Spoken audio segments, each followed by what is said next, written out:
이상민 행정안전부 장관 해임 건의안이 조금 전 국회를 통과하면서 1987년에 만들어진 현행 헌법 제재에서 5번째 사례로 기록되게 됐습니다. 민주당은 윤석열 대통령이 받아들이지 않으면 다시 탄핵안을 발의하겠다는 입장인데 과정이 순탄치는 않아 보입니다.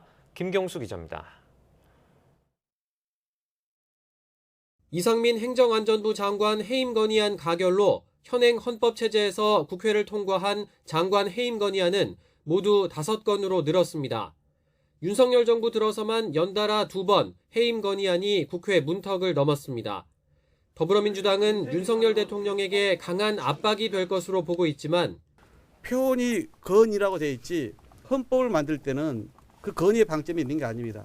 입법부가 행정부의 잘못을 물어서 전달했을 때 이것을 책임 있게 무겁게 받아들이라고 하는데 더 방점이 있는 거예요. 정부 여당은 국정조사와 수사 결과를 보고 이상민 장관의 거취를 판단하자는 입장입니다. 저와 우리 당이 여러 차례 약속했습니다.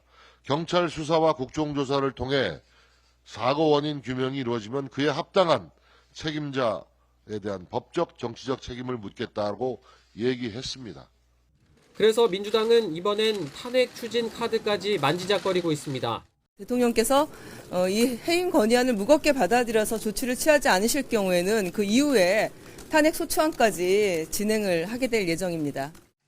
탄핵 소추안은 국회의원 3분의 1 이상이 발의하고 과반이 찬성하면 되기 때문에 169석 민주당이 단독으로 통과시킬 수 있습니다. 탄핵 소추안이 가결되면 이상민 장관의 직무 권한은 즉시 정지됩니다. 하지만 실제 탄핵까지 이어질지는 장담할 수 없습니다. 국회가 탄핵 소추안을 통과시켰던 노무현 전 대통령과 박근혜 전 대통령, 김성근 전 부장판사 가운데 헌법재판소가 파면 결정을 내린 건 박 전 대통령이 유일합니다. 그만큼 탄핵 심판 절차가 까다롭다는 건데 탄핵 심판에서 검사 역할을 하는 국회 법제사법위원장이 현재 여당인 국민의힘 소속이란 것도 변수입니다.